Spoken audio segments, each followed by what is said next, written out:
Morning, good afternoon, good evening to everybody who has taken the time out to join us for the Motivational Interviewing Beyond webinar. It's it's kind of crazy to see all y'all, everybody from around the world, and look at the group we're here, and we're definitely spanning the globe. And I'm just delighted that I'm here with Steve and everybody else to have part 3 of this Inside the Conversation on Change conversation. And what we're going to do, we have a pretty packed hour and a half, so I say we just jump right into it, Steve. Yeah, shall we introduce the panel? Let's introduce the panel. Yeah, should we ask the panel to briefly introduce yourselves? Patrick? Yeah. Patrick, why don't you start? So hello everyone, I'm Patrick Berthiaume. I'm a French-speaking Canadian who's involved in the Mint and do different things with motivational interviewing, which is my passion, and I'm very glad to be here with all of you tonight. So thank you very much for the invitation. So thank you. Merci beaucoup. Denise. I'm Denise Ernst, and I have to say I feel a little awkward about being here the 3rd month in a row. But I am very happy to be here from the US and have been involved with motivational interviewing for 25 years and still feel really passionately about it, and feel pretty passionately about this topic too. So I'm happy to be here. Molly. Sure. Hi, everyone. I'm Molly Magill. I'm an associate professor at Brown University. I'm a researcher primarily. I have a deep love for motivational interviewing and been studying motivational interviewing and practicing motivational interviewing for a long time. And I'm super excited to be here for, I guess, the 2.5 time. To be precise, Molly, to be precise. Hey, Shaun. Hi, I'm Shaun Shelly. I'm from Cape Town, South Africa, but I work all throughout the country. I work mainly in the field of drugs and drug use, and wear various hats. I'm a researcher at the University of Pretoria, though, which is probably my most relevant position, and an activist for effective drug policy. But I've known about motivational interviewing for probably about a decade now, and when I first learned about it, it was like it was a breath of fresh air and something that I could really resonate with, and so it's been central to most of the work that I do. Yeah, very pleased to be here for my 2nd time. Thank you. Cool.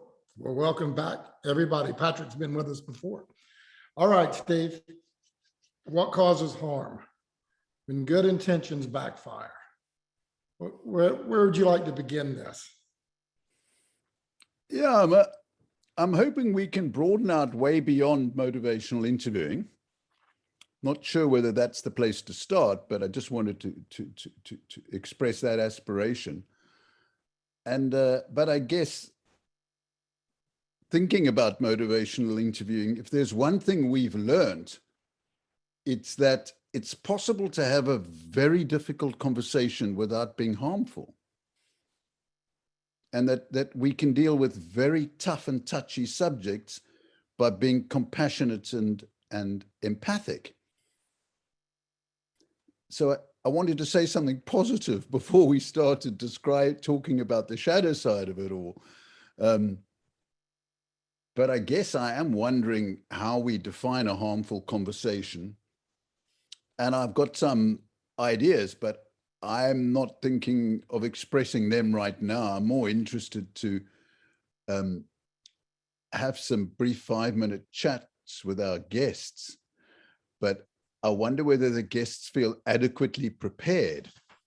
Could I maybe try and articulate a couple of questions like, can conversation be harmful? And how do you know it can be harmful? And what impact might this have on people? How's that? How do you know a conversation can be harmful? What impact? Yeah, that's a good starting point. That's a good starting point. What is a harmful So conversation? that's just what I was wondering. What, you know, if we're going to talk about a harmful, I mean, the first thing that comes to mind is sort of, you know, when you go with the intent to make somebody feel worse in order to try to help them get better, right? Or it's more of a countertransference kind of argument where you don't like the person, you know, and so you're intending to cause some sort of emotional or psychological damage for your own motivation. But what about the times where you're going in with good intentions and you get the opposite on the other side of it? That what you think you're doing, like what I was telling you about what happened yesterday. I went in with good intentions, and maybe somewhere along the line, what I was trying to explain to this man was a mixture. He heard part what he wanted to hear, and maybe I didn't choose the right words to convey the message that I was trying to do. And when he didn't like the outcome, he went into rage. And I couldn't think of a reflection at the time, other than you're really angry. But there was no harm intended. There was no confrontation or double trick psychology intended in this conversation. You know, so that's another way of looking at harm. Did it cause harm? Yeah, this man was in a lot of pain, and it came out as rage. Yeah, and that was unintended. Completely unintended. Yeah. So, Denise, what are your thoughts about this? What's harm, and how would you look at harm in the helping conversation? Well, I've been thinking about this since last month, and what I wonder is what does it mean to be harmful in this kind of situation, and in a conversation, and what is the harm? So, if a person, like, let's say we're working in for some kind of outcome with someone, we're, you know, especially if we're involved in motivational interviewing, we're invested in, or somewhat invested in, an outcome, and we're working towards that. So let's say the person, what happens in the interaction, the person gets worse, which we don't have any causal information about this virtually at all. But if we do something and their symptoms get worse, is that harm? It is our definition of an outcome, and them not achieving their outcome, or they're getting worse on our outcome. Is that really harm? Or, you know, even thinking about your angry person, Joel, that maybe that the expression of that is something that person needed for their healing, was to do that, and we have no way of knowing that. But it's like, can we define harm based on our own desires for what we think is the best for, you know, what we're working towards with someone? And so that piece of what is harm, and then the only other piece is what I feel like my responsibility is to both do things that are known by the evidence to support helpful conversations, empathy, you know, those the kinds of things that we do, affirmations, the kinds of things we do in MI, and also to avoid doing those things that we know are associated with making it less likely that someone will change. So giving advice without permission and confrontation, except for that it's much more nuanced, because there are times in the context of a really good relationship that a confrontation, or maybe even giving advice without permission, is not causing harm. And how do we know? So there's my 2 cents for the time.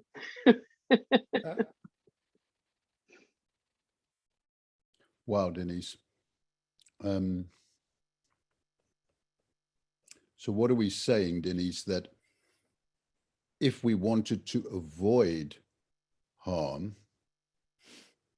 we wouldn't just be like mice scuttling along in a conversation. We'd be a bit more like an eagle, and we'd develop a sense of how the relationship is going, what impact I'm having on this person. And I might even ask them in order to make sure that I'm not causing any harm.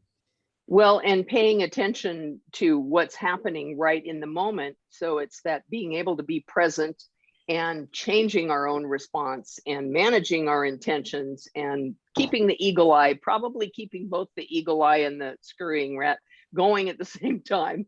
Yeah. And, you know, being able, I mean, which takes a lot of practice and time to do, but managing all those things so that we're paying attention to what the person is doing.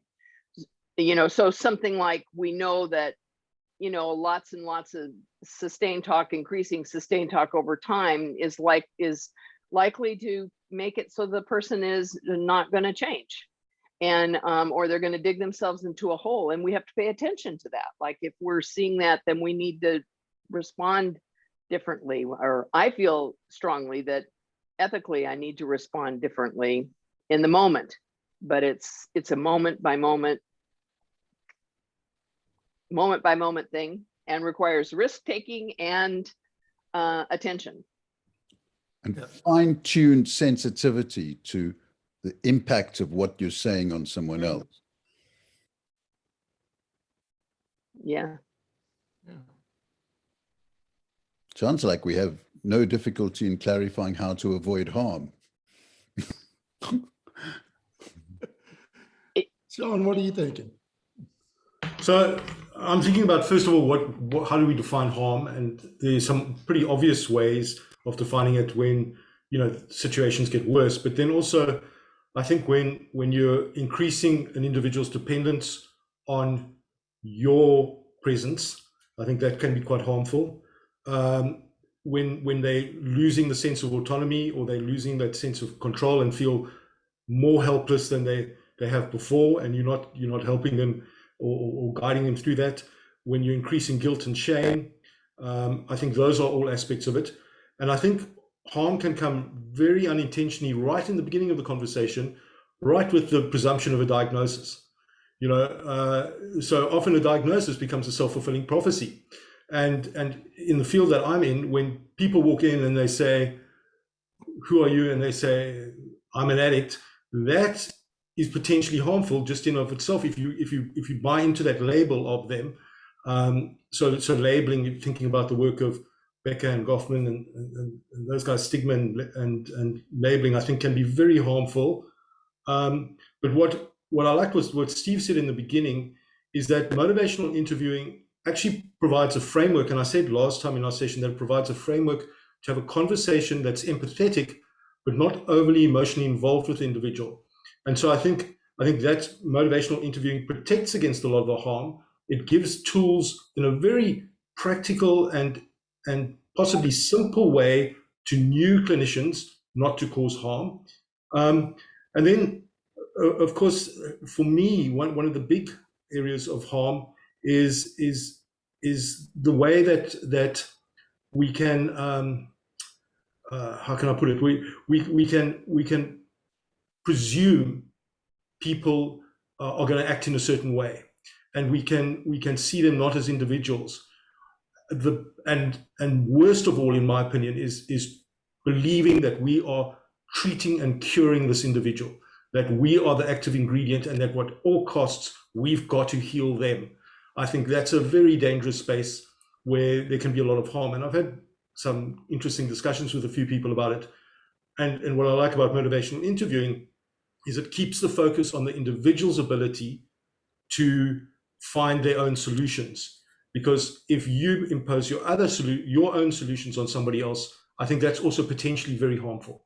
So to summarize, I think there are many different kinds of harm, but the number one thing is to go in and work with that individual, increasing their sense of capability and autonomy.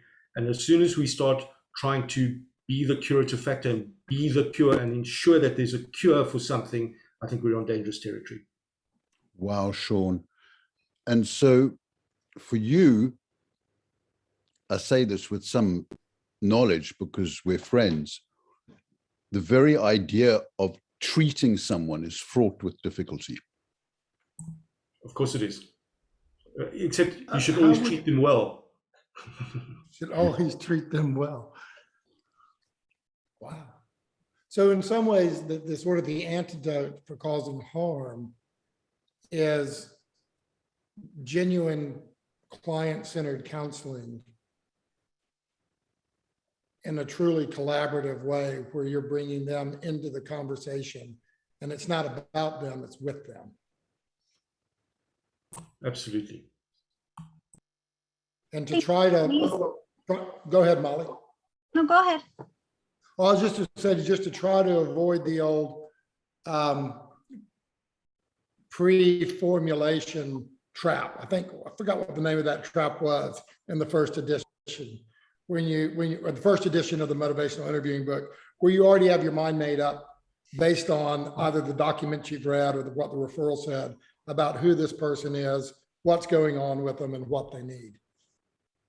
Premature focus, right? Premature focus. Trap. Thanks. Yeah. Thanks. I just want to sort of connect Denise and Shaun's point. I mean, Denise started talking about alignment of goals, right? We know, like, in the Working Alliance inventory, there are 3 dimensions. There is a human bond, there is alignment on the broader goals of therapy, and then there is alignment on the subsequent tasks to reach those goals. And Denise spoke to, this idea of what is harm. We have to know the goal, and we have to know whether the goal is aligned before we can really kind of understand whether or not we're causing harm. And then Shaun kind of added to that in the sense that this very profound thing that I think, I'll speak personally, is difficult to kind of fight against is, the idea of that actually helping people, or how we see our roles as helpers or how we see our roles as experts, can be the very thing that actually causes harm. When we go into graduate school, right, it's because we want to help people. And I know for me personally that, I learned a whole lot of tools for helping.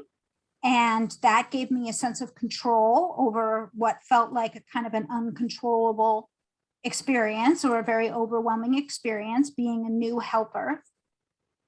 And that sort of combination of factors can lead to a real kind of strong doubling down around being directive, giving advice without permission, confronting, having misaligned goals, all sorts of things that can potentially cause harm.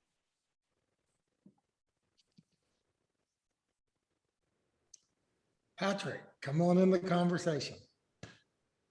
Well, I was thinking about the fact that for me, causing harm, it's not giving the possibility to others to be closer to their own integrity. I think there is some things that we can permit the person to be closer to their own integrity. And when we are in a one-to-one consultation, there is also someone else, which I mean, it's being with oneself. It's not only being with others. And personally, I quite think that to being able to change, we need to be vulnerable. I mean, by vulnerability, I mean accept that we need help. It's a kind of a act of vulnerability, and being vulnerable, you need to be safe, you need to be secure. That's where I think autonomy and empathy, it's so important to feel that the person can be rely on oneself and rely and being safe. But also, as we know, being vulnerable, it's also there is a treatment issue, which is it's quite important, and that's where there is a kind of conflict, and I also think that with oneself there is sometimes conflict, because there is our own confrontation with when we open our true self with others. There is a mirror of ourself in what we said, and it could be also harmful to be confront of what we learn of ourselves. So there is a lot of variables in that topics, which is very interesting.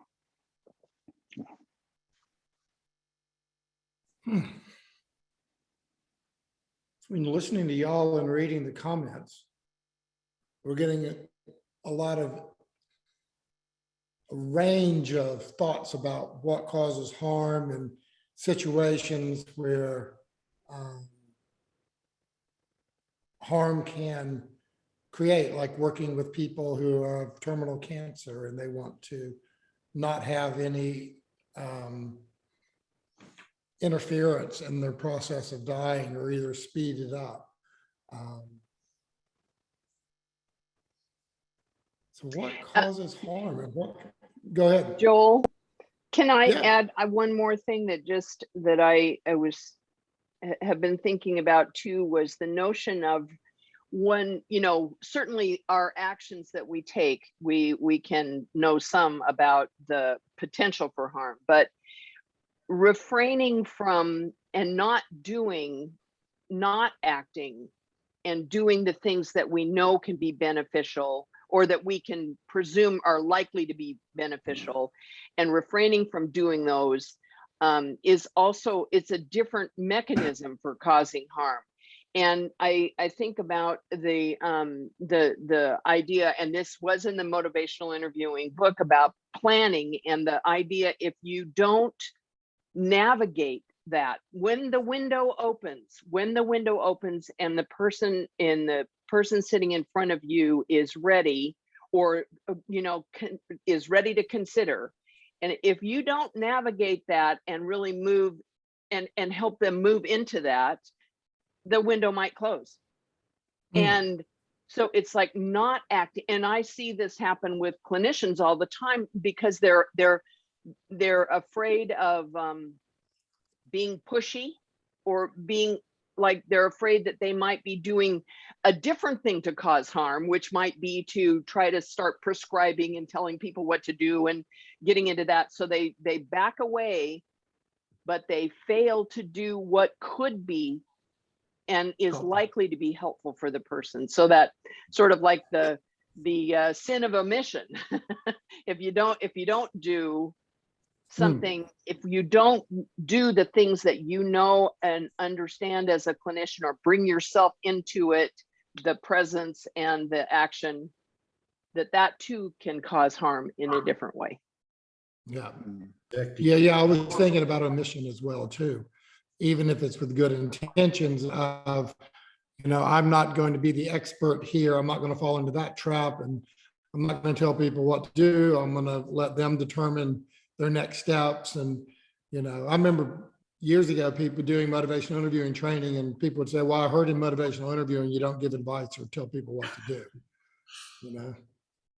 And so people really took that on board and refrained from it. Like, no, this is totally about the person. And, you know, it's not my place to give any information, advice, or suggestions.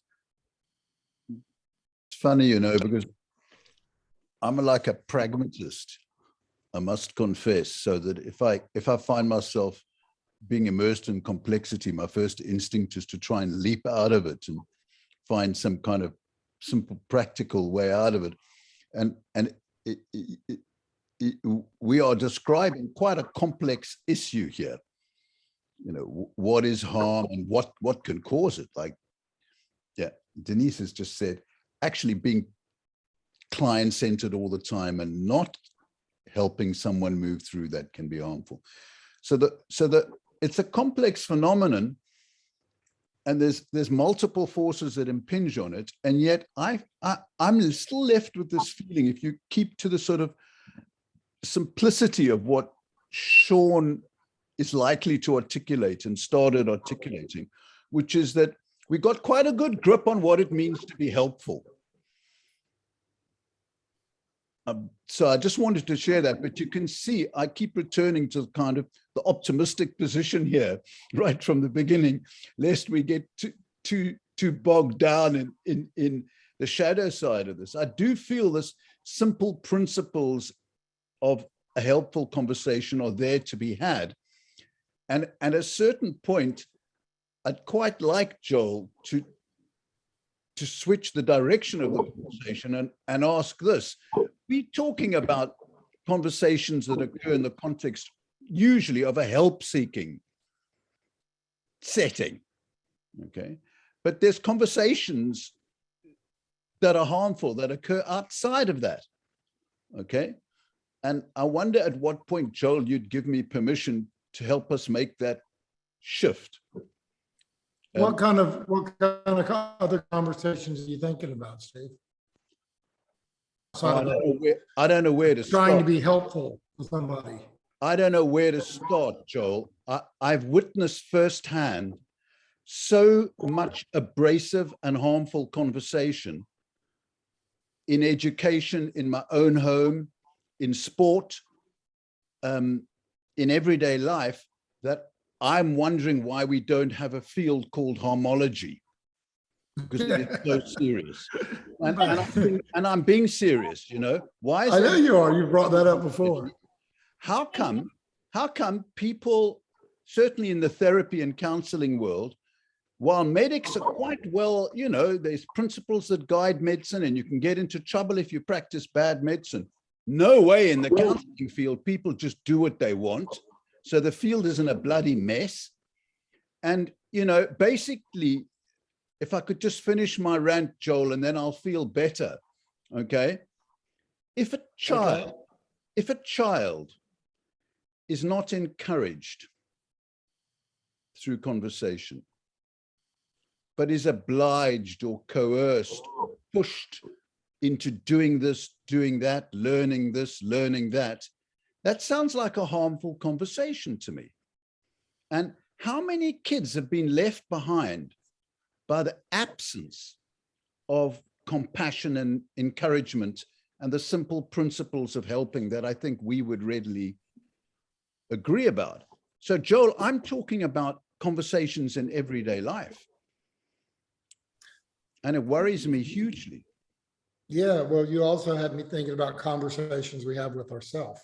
And I know that, Shaun, you had your hand up. You raised your hand. I think Molly wanted to jump in with something. So, Molly, go ahead. Okay. I'll follow on that.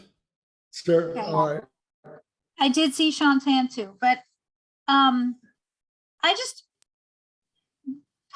thinking about this, I feel we're in the middle of a paradigm shift, or at the beginning of a paradigm shift, or somewhere near the end. I don't know what point we are in this paradigm shift, but we are struggling with what it means to be helpful, right? In psychotherapy, in medicine, in our daily lives, right? I mean, I feel like, Stephen, what you're talking about is just human nature, right? Our human nature to be helpful, to be directive, to have maybe, you know, controlling characteristics or whatever, that are all coming from good intentions, but come from a certain definition around what it means to be helpful. It means to give people information, to provide them with advice, to give them insight that they never had, but you know, magically have and can impart on them. We think about doctors as experts. I mean, the whole, you know, the role of the doctor is to have the answer, to be the expert, to be directive. Yet in medicine, there's an entire field devoted to how to give patient medical information, because doctors have like such a problem with just having relationships with people.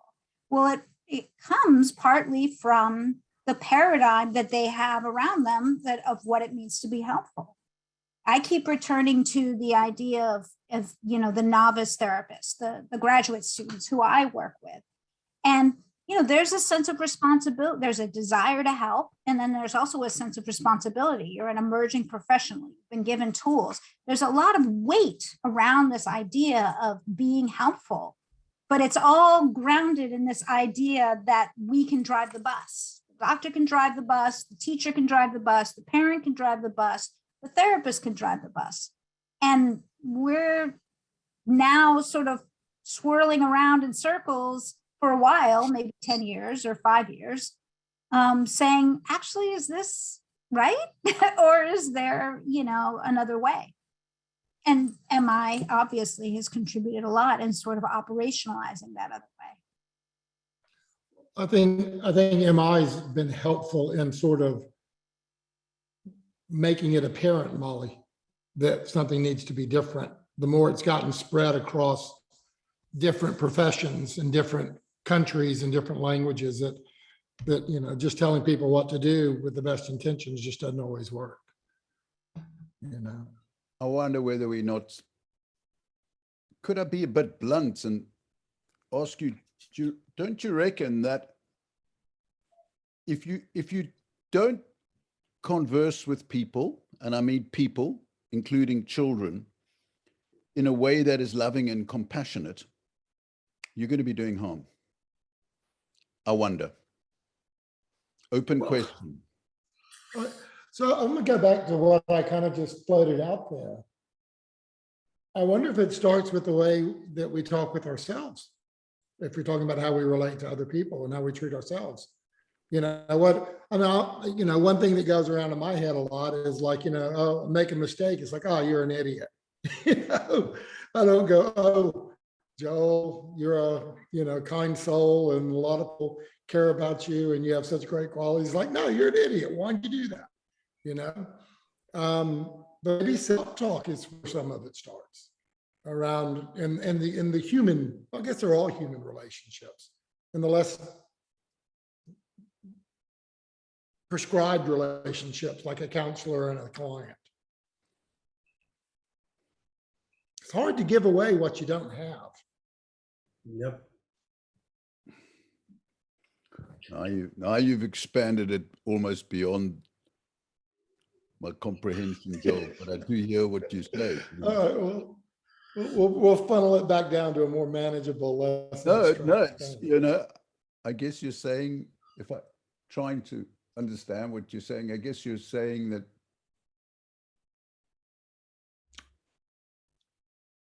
you're going to do a lot less harm if you are self-aware and taking care not to be harmful towards yourself. Yep. I think that's what you said. Yep. But then again, that kind of goes back to a lot of the basic Rogerian qualities of the counselor, doesn't it?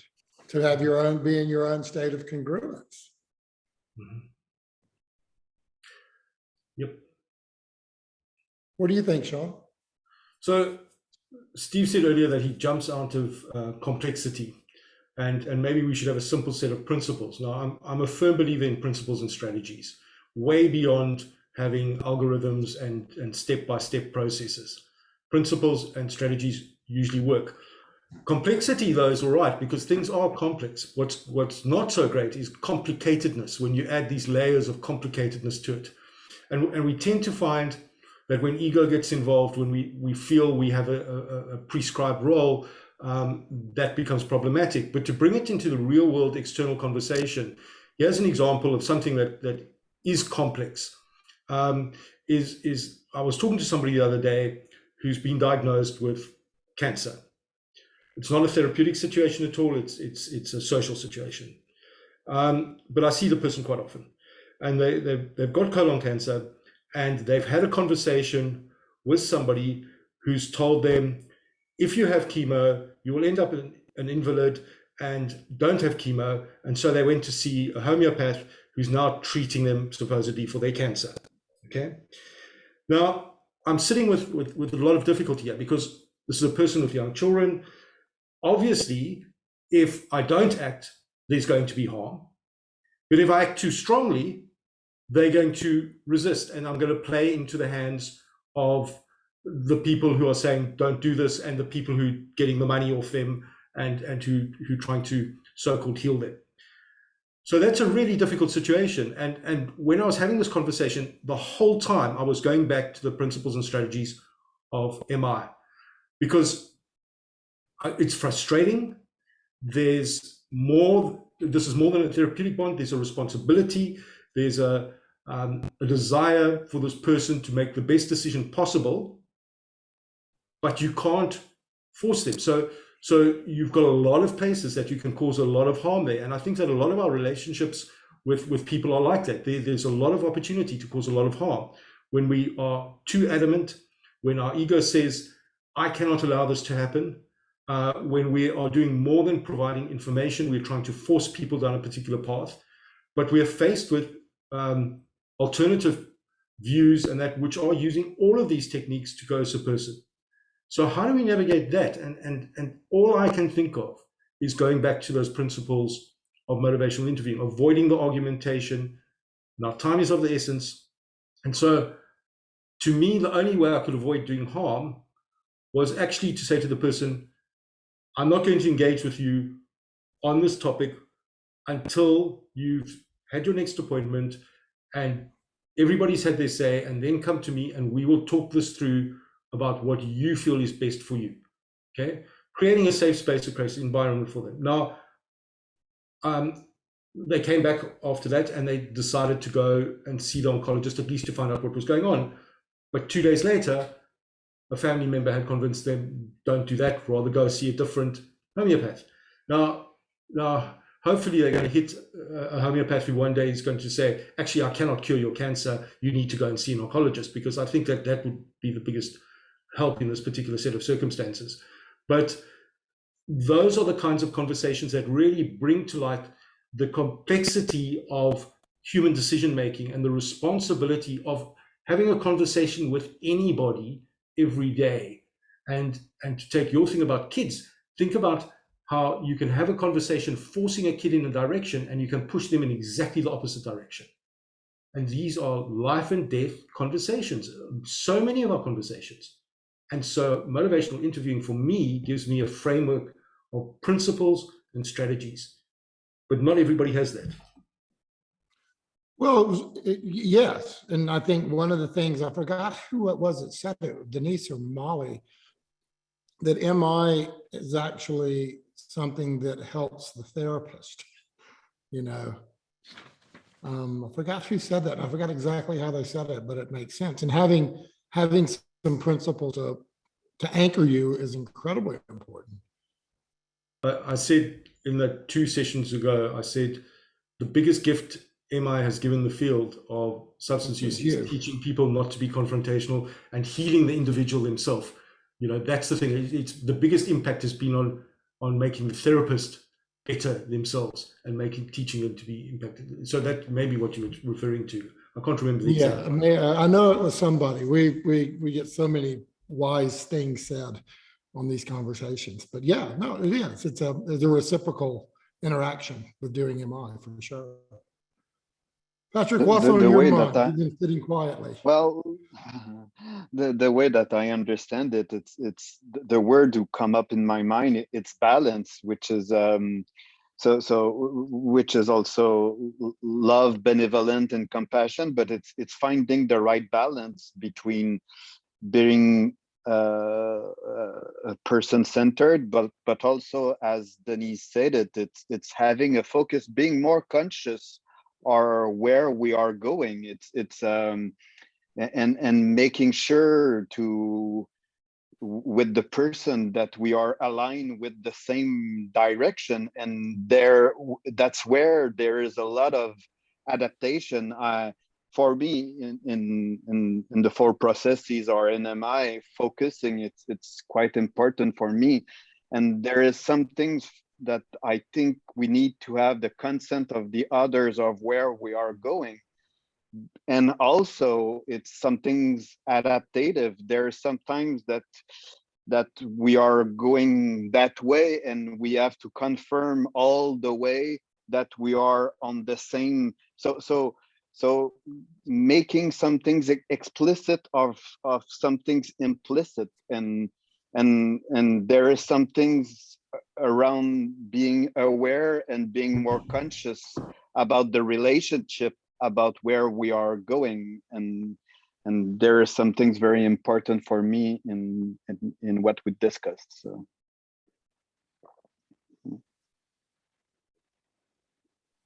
I'm here. I just had to get up for something. That's where, for me, one of the meaning of alliance, that we are together. So one word that's been going through my mind is I've been listening. Okay, we've been talking a lot about conversations and how they can be harmful, but when the harm happens, how do we repair? How do we fix it? Denise, you said something earlier when I talked about the fellow I was working with yesterday. I'll be back at work in a little bit, and I'm going to have a conversation with him, and that conversation is going to be about how do we repair the relationship, if we can, right? But how do we repair? What does that mean? And can you fix it once harm's been? Yeah, I feel that there's some simple principles of helping that I've seen people using outside of the therapy world very effectively. So I've been trying to look outside of MI and therapy and counseling and look at really good practice out there and work out how aligned is it with something like MI. And it is, yet, Joel, it seems like there are a few more fundamental things that are used as guidelines by people that I think are damn helpful. And I'm sorry they're not properly integrated into MI. First is being authentic and humble, which is what the advice you might give to yourself when you head out there today, right? You've got to be yourself and you've got to be humble. And if you've made a mistake, you'll apologize knowing you. That's not going to be difficult for you. So there's qualities that, or if you like, things that you can keep hold of that are not MI specific, they're out there, which is being authentic, humble, curious, and compassionate. These are not unique to MI. You see them in good practitioners and good people all over. And Joel, then there's something like that I've noticed that I think is more fundamental, which is that the first thing you see in front of you is a person, not a patient, not somebody with an addiction problem, not a guy who's been cross yesterday, in your case, right? This is a person first. And that is such a simple thing to say and extremely difficult to adhere to, yet it's what I wish to say to every school teacher and sports coach I come across. If they just saw it as a person first, student second, then they wouldn't be inclined to label, blame, So that's one principle. Another one is it's a person with strengths and wisdom and the capacity to make good decisions. So that's the second one. And then there's a third, which again is not developed in MI, which is that this person with strengths likes to make their mind up for themselves, which we borrowed in MI. Yeah. And this person likes to be heard. Now, I don't think any of those four things I've mentioned are unique to MI, but we've refined them in MI beautifully, and I'm proud of that. And, that's great. But they sit on this foundation of what helpfulness is, that, that's what I wish on every school teacher and sports coach. And I've seen some of them do it. It's not easy because of all the distractions that sit around them in the context, as well as in their own heads, as well as in the behavior of other people, of the people they're speaking to. But isn't that aren't these the fundamentals? It's a person with strengths who likes autonomy and who appreciates being heard. And you're coming in an authentic and a humble place. You're coming from a genuine place of authenticity and humbleness. And the authenticity might lead you into argument with them. Okay. I mean, I don't think we should get too precious. You might, if you want to be authentic, say to this guy today, right? Actually, I don't agree with you. With respect, I mean, this is what I mean by having tough conversations that are still Yeah. informed by compassion and respect and love. You might say to the fella, look, with respect, I think you maybe exaggerated what happened yesterday, but I might be wrong. You tell me. Okay, so you've been authentic, straight. You haven't accused him of being a liar. Being humble. Right. Yeah. Yeah. So again, I kind of feel that the solution to all of this is not too complicated, even though the phenomenon seems mind-bending. You know, if you look at an earlier comment about social workers, wow, Merev made a comment earlier. You know, they put in unbelievably difficult situations. But if they could adhere to these basic principles and be self-aware as well, I think the world would be a better place. But there you go. Maybe I should just dream on. Sorry, Joe. No, you're fine, Steve. You're fine. I'm just really curious as to what other people are thinking. What resonates for me, Stephen, when you said that, it's for me in resistance and discard. I'm always surprised that the person always expressed a lack of empathy or a treatment of autonomy. It's behind the discard or the resistance. The person express always a lack of empathy or a treatment of autonomy. So there is some things within ourselves who want to fight to feel to protect their autonomy and feel understood or not judged with what we are living. So I think it's very important to be aware and conscious of that. So yeah. You know, tonight I had a very difficult situation. Sorry, Shaun, and then I'll hand it over to you. I was speaking to a client who's going back to work tomorrow after a period of hospitalization with a very, very serious alcohol problem. So much that the peripheral neuropathy in her legs and feet make her almost unable to walk. And she's going to get in a car tomorrow morning and drive. And I asked her, I said, listen, how's your feeling under your feet? She says, I can't feel my feet. Now, I thought, now how's somebody like this going to drive? Yeah. And so I managed to have a tough conversation with her about it, but in the end, I just had to leave it to her. And that's an agony that I have to just absorb, because maybe I should have informed some authority, or, you know, or done something to stop her driving, but she's going to drive tomorrow. I'm not saying it's easy. No. So, Steve, what comes to mind with a lot of this is we're talking about it in our bubble of MI in logical ways. But there are whole fields that are directly opposed to this, and in particular, the field of drug use and addiction. And examples of that, we talk about enabling as a negative. Now, I remember at the addictions conference in South Africa saying, I will continue to enable people who use drugs. I'll enable them to use more safely. I'll enable them to prevent themselves getting HIV. I don't care whether you think this is enabling. That's fine. I'll also not insist that they become abstinent unless that's their particular goal. And when somebody sits in front of me, it's always the question of, why do you do this?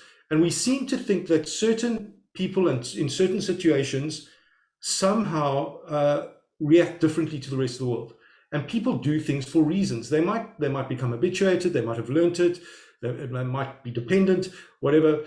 But there was a payoff in some way at the beginning, and that's really what you've got to find from them. You know, when we look at things like heroin in particular, people need love. They want to feel comforted, and the description of heroin that is most common is something like lying in the arms of your mother and lover at the same time. You know, it's a fantastic place, and methadone never gets described like that. That I can assure you.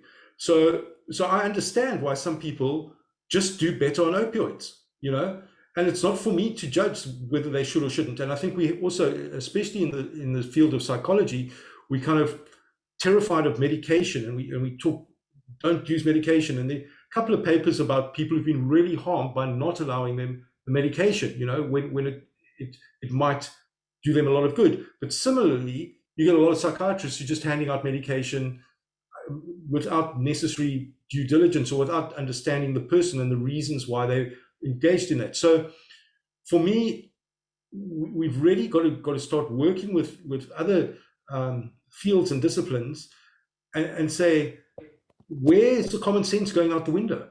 Because the biggest criticism I've had of MI, and I remember when you gave a lecture at Falkenberg at the psychiatric hospital, somebody said, but this is just common sense, it's nothing new. And I thought, that's fantastic, first of all, that you see it as common sense, but why don't you apply it in the majority of your circumstances? And so to me, when you get to these solutions like MI, which seem so obvious, you're probably onto a good thing because people aren't practicing it. Mm. Mm. Molly, what are you thinking?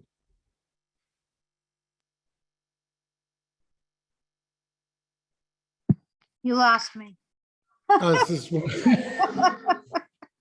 I like your honesty. Thanks.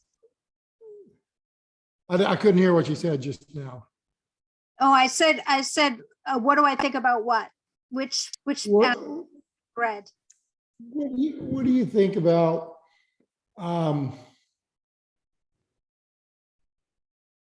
well, I'm still having this word repair in my mind. What do you think how do you come back from kind of a rupture or a breach or a, you know, causing harm in a relationship?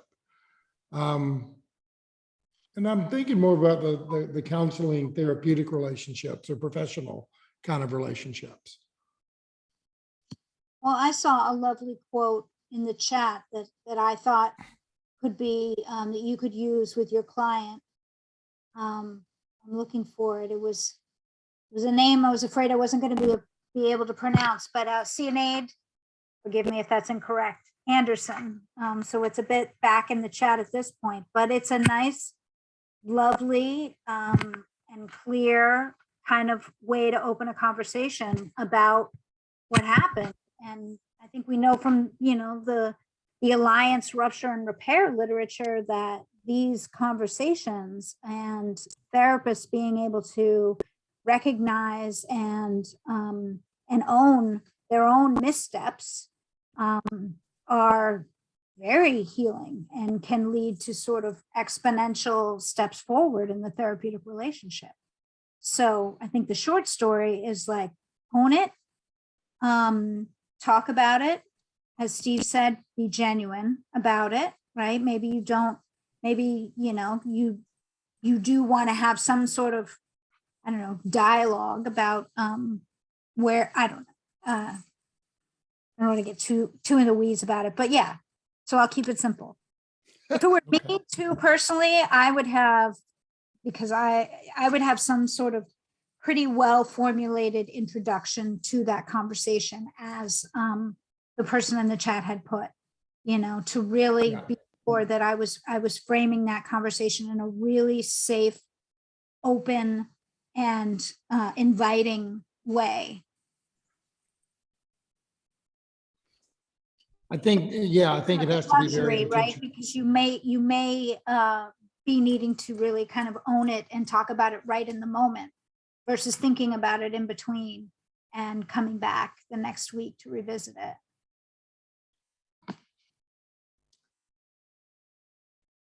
Yeah, Tiffany says a very similar thing as well. Owning it and kind of trying to mend the relationship or apologizing can go a long ways. And to clarify what, you know, what the intention of what was meant versus what was heard sometimes, or what was experienced by the other person. I think that's really important. So, yeah, Denise. Just as you said that, I was thinking about something you mentioned earlier about the self-talk And it seems like in the preparation for those things of going into and doing that repair is to be really clear and do the sort of internal work about where am I, where is this sitting in me? How can I move beyond it? How is my ego involved in this?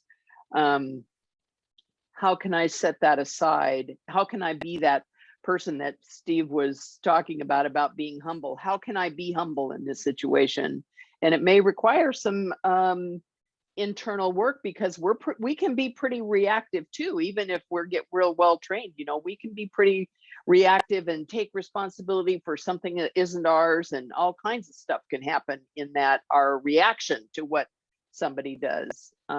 So that it might start with what we say to ourselves about the situation. Mm. Mm.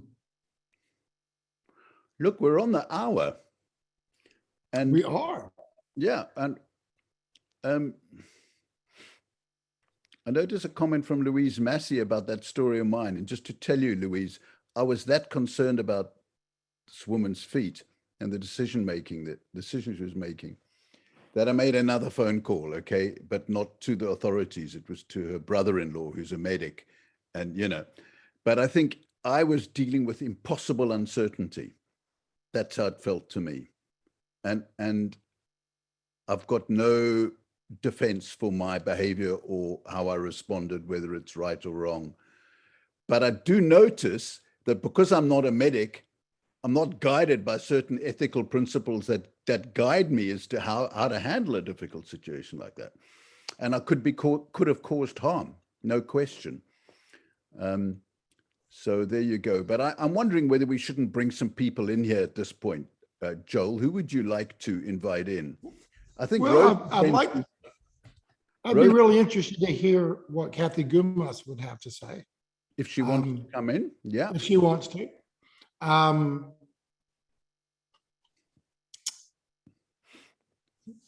I think David's always a treat. He always has some big thoughts. Yeah, I think David, don't know how Kathy's feeling. Where is she? How do people...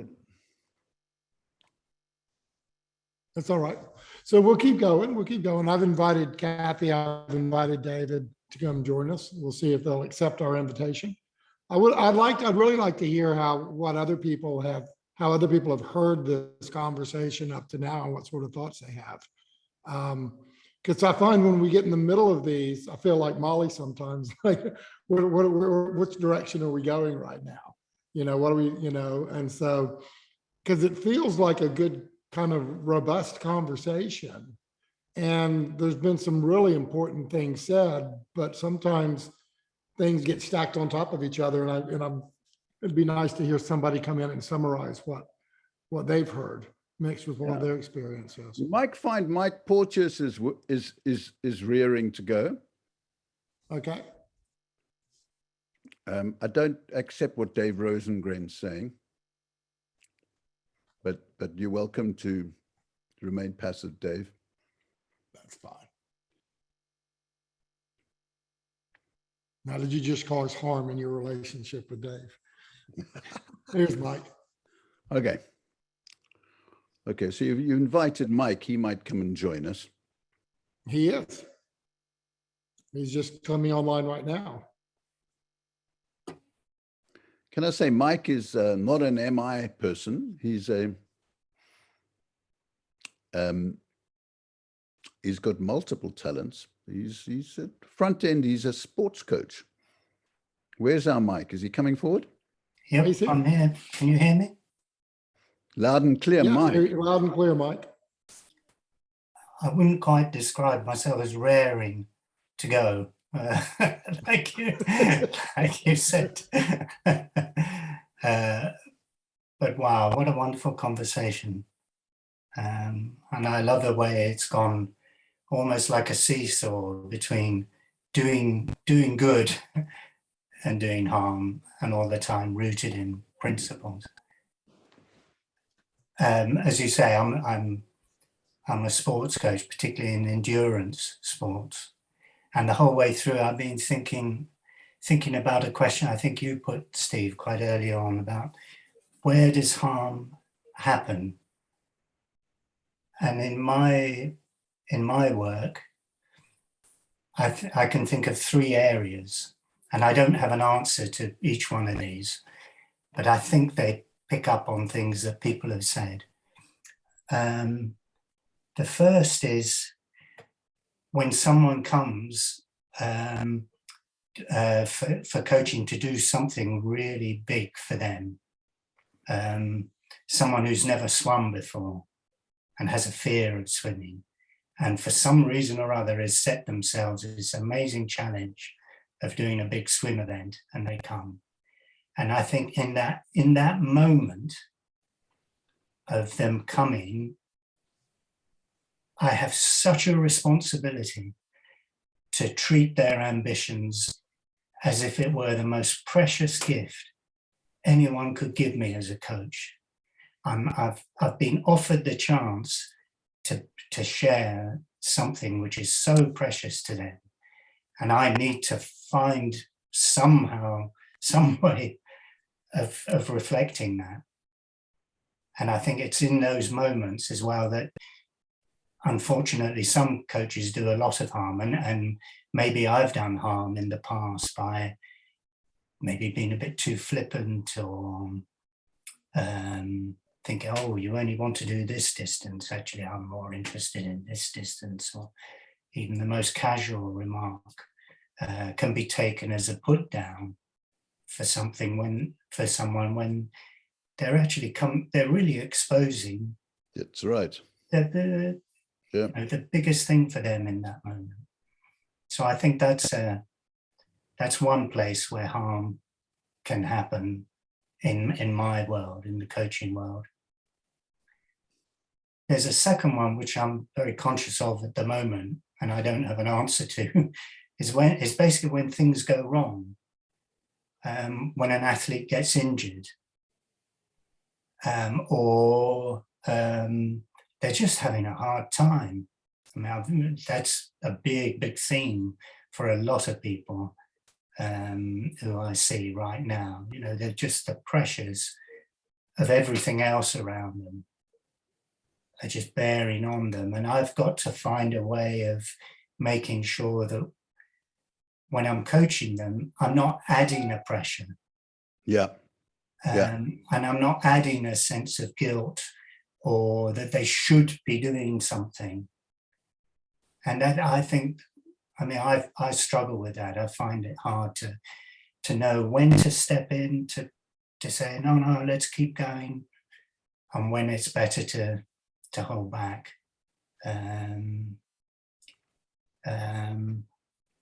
But within those moments, making sure all the time, this isn't my agenda.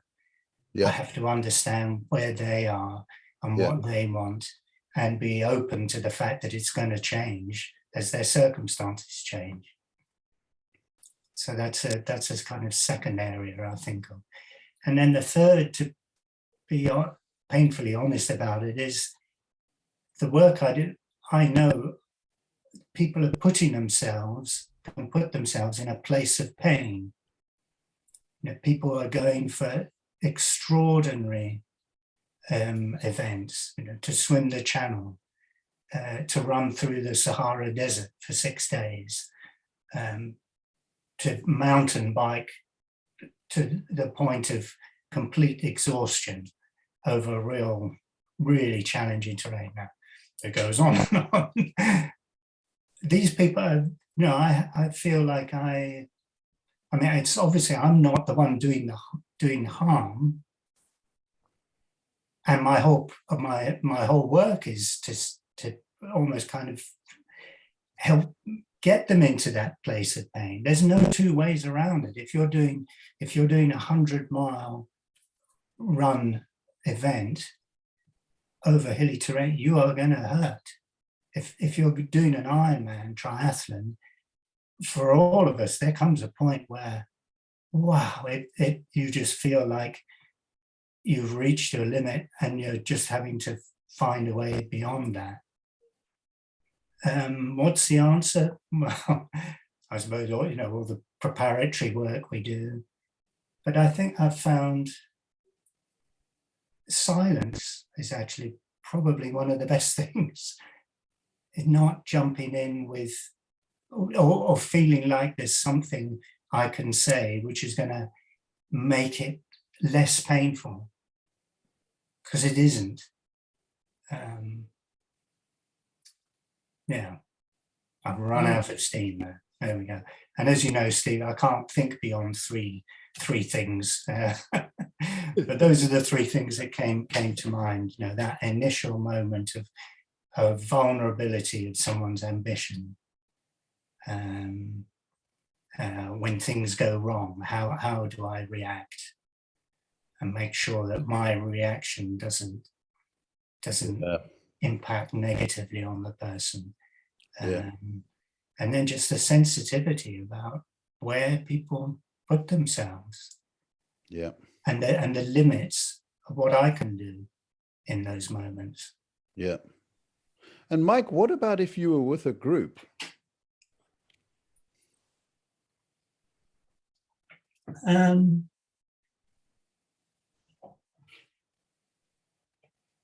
Well, it definitely applies, I think, to the very first one of those. Yes. You know, if I'm thinking of if I'm doing a run session, for example, and I've got all these people showing up, and there's lots of other stuff to be done, kit to be set out, and money to be collected, and you know, whatever, and someone wants to chat away about this, and somehow or other I've got to find a way of I think of it as almost like being a magician with time. I've got to find a way of giving each person what is, I use a thing called the 10 and 2 rule. I've got to give 10 seconds of initial connection to make someone feel like they're welcome. Yes.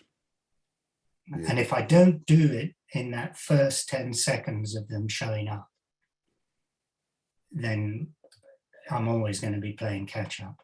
Yeah. That's a tricky thing. I mean, most people, like in a club environment, most people are taking care of themselves, but you never know. You never know what kind of baggage someone is coming with. You know, it may be that one of those people showing up at a track session is having the most terrible time, and they're coming there almost like as a bit of an escape. And so if I've ignored them in that very initial moment, there's a potential for them to just still feel disconnected and isolated and not listened to, and all it takes is just a few seconds of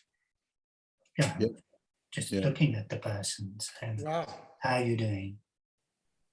Good to see you. How are things for you? This is what we're doing tonight.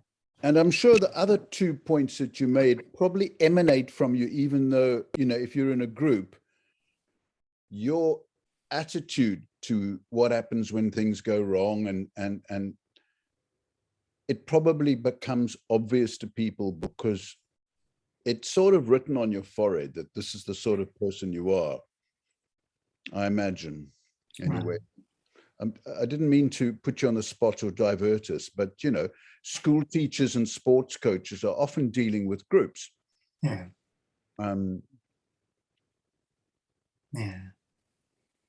No, well, I think having that sensitivity and almost like a self-awareness to say, I cannot make assumptions about anyone who's showing up here.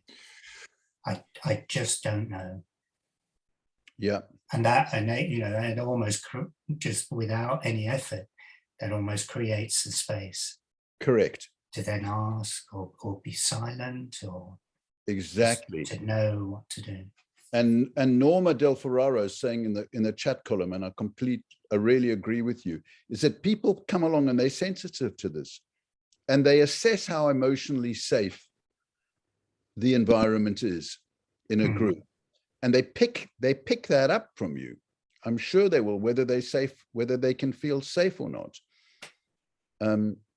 But yeah, and I kind of have seen so much bad practice. I've seen sports coaches behaving so badly that I think we should develop a field called homology, as I say. Sorry.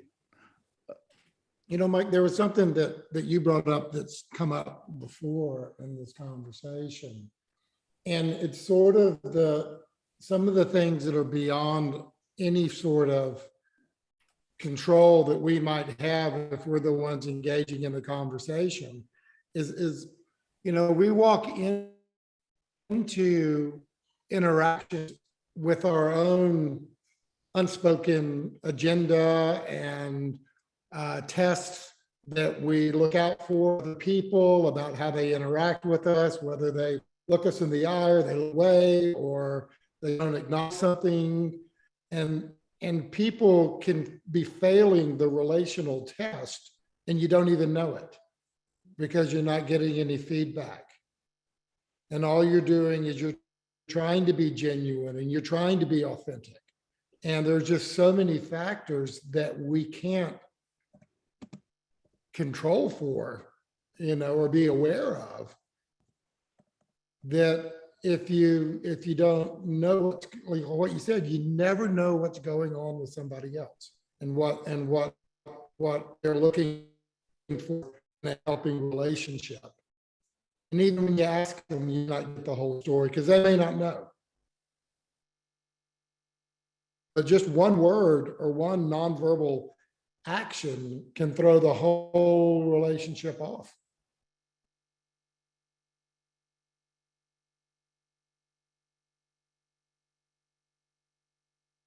Self-awareness helps, eh? Yeah. Okay. I'm wondering if there's anybody out there with questions or observations to make at this point. Richmond, you're quite right.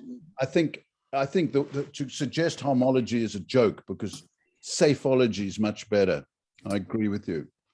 From homology to safe. It would be the antidote for homology, safeology. Thanks so much, Mike. We've got a few more minutes if anybody. There was a really interesting point that I picked up on and then Molly commented on was around how culture plays a part in harmful conversations and how you make sense of people, how you make sense of things that people are having a hard time at and empathizing with. If society has a hard time recognizing inequalities as a whole, how can we use MI to expose the person to various perspectives without losing the essence of what MI is all about? And that was from Latoya. That's a huge question. Those are two huge questions. One is there'd be what culture are we talking about? What cultures are we talking about would be the start of it. And different cultures have different norms of how interactions kind of go.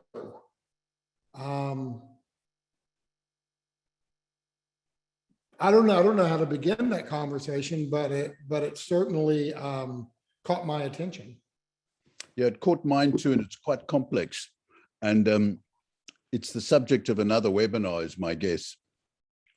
Yeah. Well, we'd have to, we would need to have a nice, robust international panel on that one. That's for sure.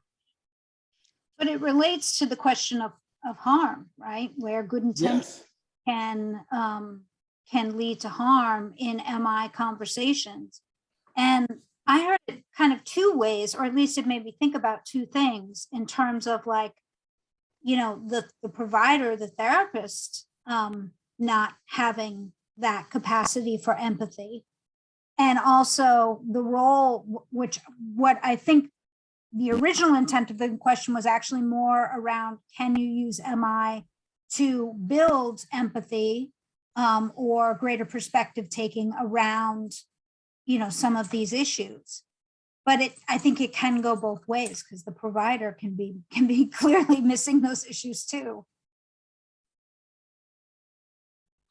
Yeah. So yeah. Yeah, I mean, Latoya added she works with criminal justice involved population. And I do too right now. And that's a whole nother culture in itself. You know, wow. I think, you know, just to provide a bit of balance here, I think I've made a mistake in the past by suggesting to people that, you know, this is often in training, that everything you say has an effect for better or worse.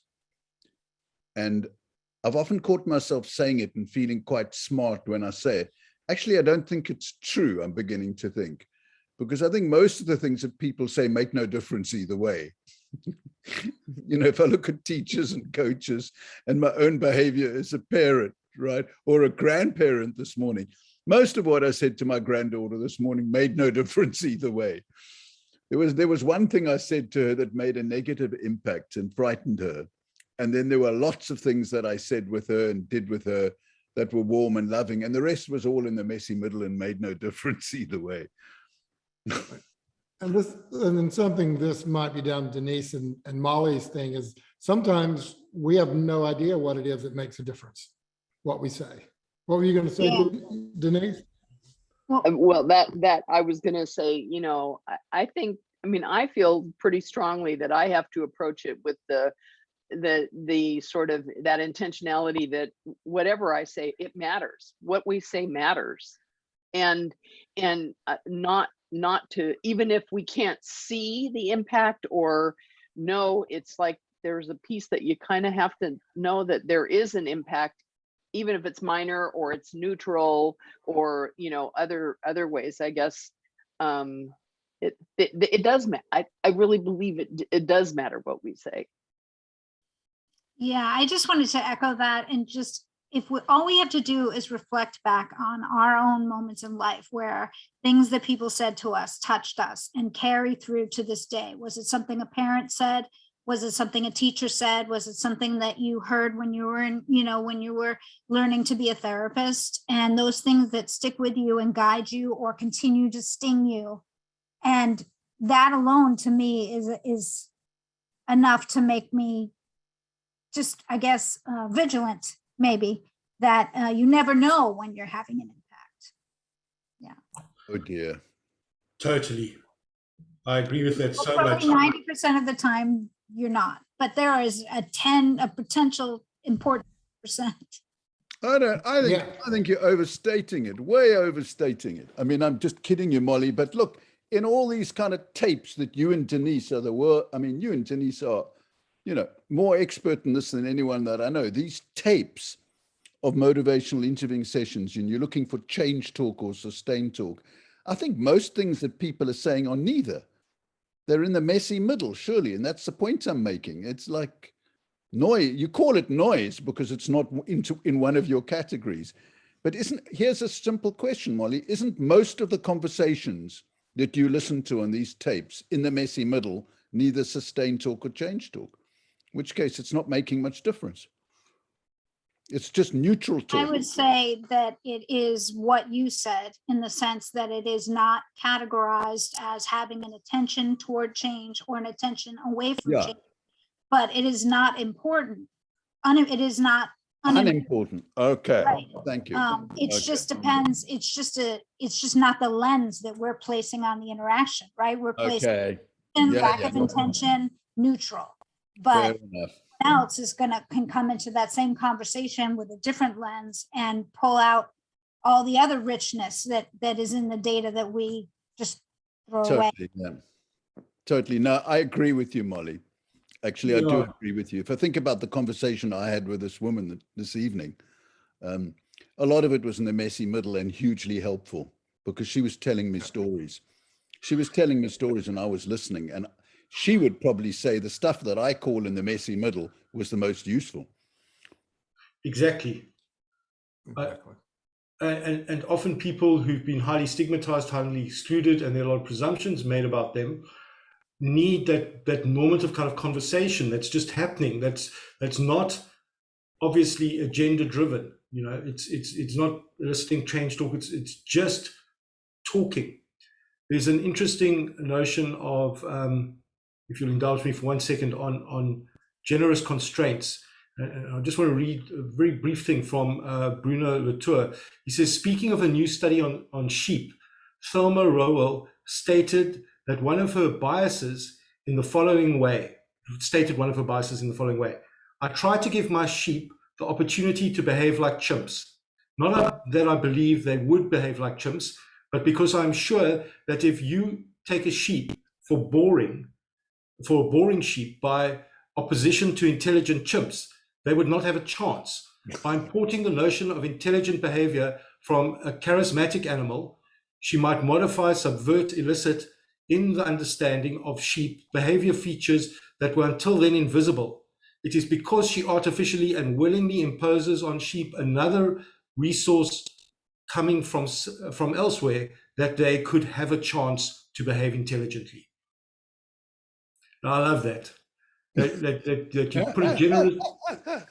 You don't assume that a prisoner, for example, does not have any moral will, or is inherently bad, or that somebody who's dependent on drugs is incapable of change.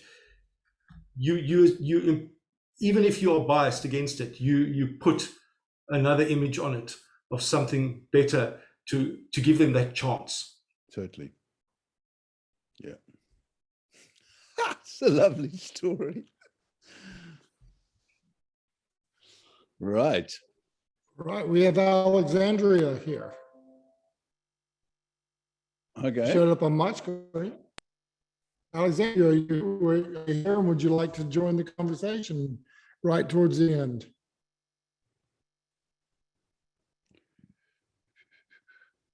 I don't know. Maybe it's a Zoom fly-in. Okay, Joel. We'll just see what happens. Yeah, I think we're open to any more sort of questions or observation. Absolutely. And then we're going to wind up. Okay.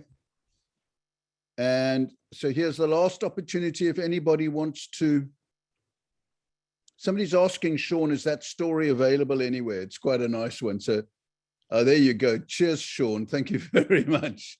I'm going to have a look at that. Grab that while you can, before we go offline, people. It's a paper called Towards Generous Constraint, Freedom and Coercion in the French Addiction Treatment.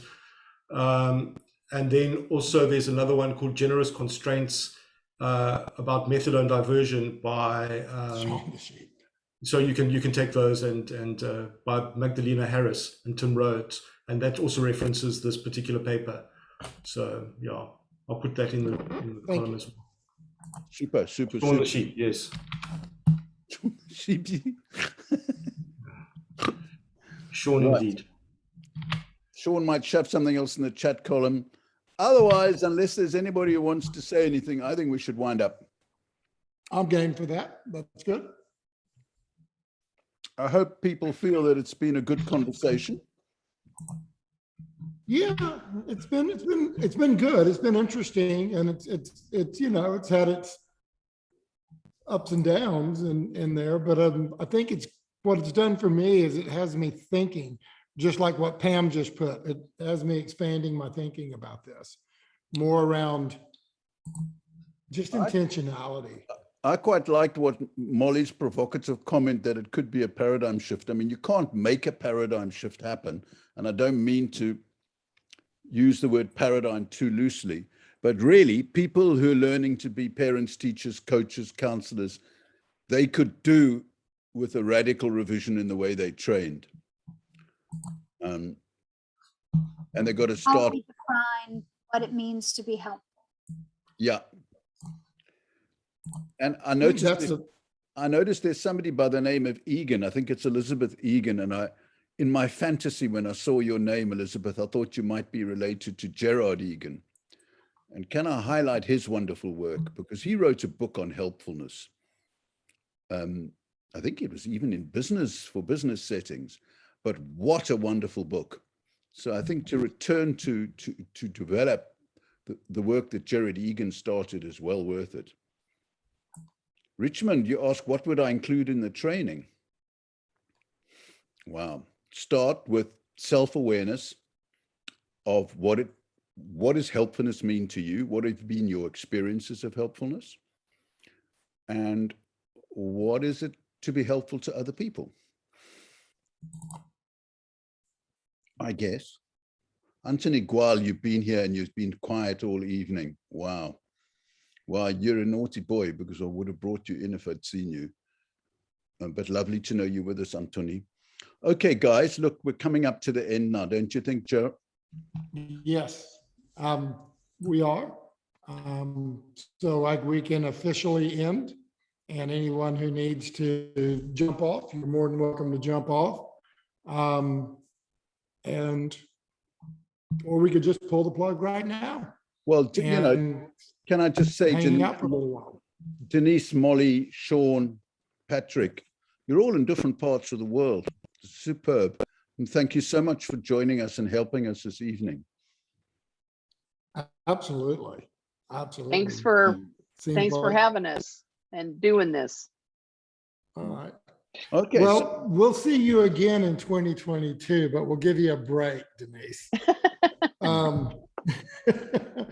There's just so much you have to contribute to these conversations that I just want to make sure everybody gets the opportunity to learn from you.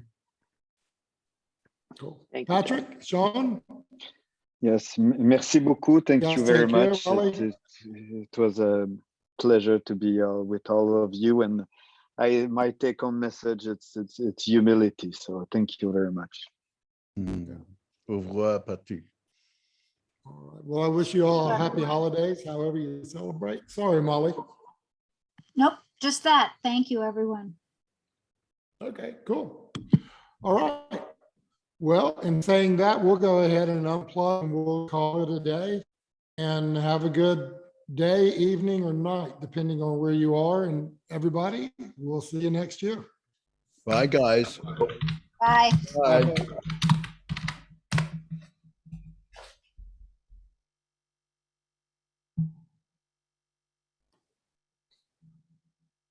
Thanks, Joel. No problem, Shaun. I really enjoy these conversations. They make me think a lot. I was a bit out of my depth at times, but they really make me think, and I carry so much with me after them.